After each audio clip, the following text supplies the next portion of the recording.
Hello বন্ধুরা, কেমন আছো? সিজাত সৃজনী চ্যানেলে তোমাদেরকে স্বাগত। যাই হোক, এখন রাত্রির 11টা বাজে।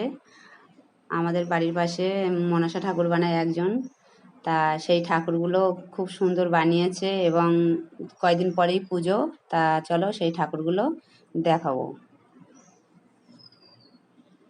দেখো ঠাকুরগুলো কত সুন্দর বানিয়েছে, যেমন সুন্দর দেখতে তেমন সুন্দর সাজানো। মানে প্রচুর ঠাকুর বানিয়েছে, সবই আজকালের মতো চলে যাবে। আর এটা আমাদের বাড়ির সামনেই পুজো হবে একজনের বাড়ি, সে তার নিজের মতন সাজিয়েছে, নিজের বাড়ির গয়না দিয়ে, নিজের বাড়ির শাড়ি দিয়ে সব কিছু সে নিজে করেছে। আর এটা আমার মেয়ে, আর যে বাড়ি ঠাকুর বানাচ্ছে তার বাড়ির পুচকি হলো শিল্পী।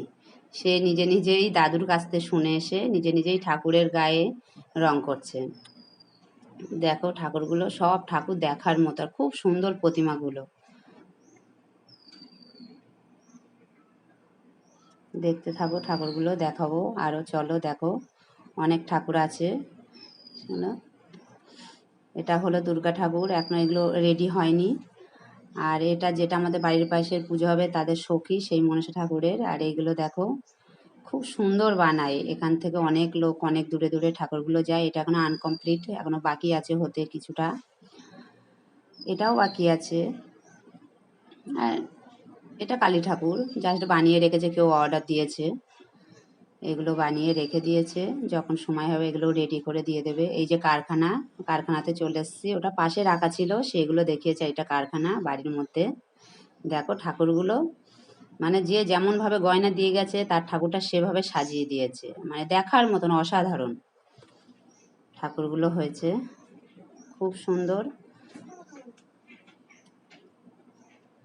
সব ঠাকুরগুলোই দেখতে সুন্দর। একটা ঠাকুর মানে দেখো, গয়নাগুলো অসাধারণ, ঠাকুরের মুখটাও অসাধারণ।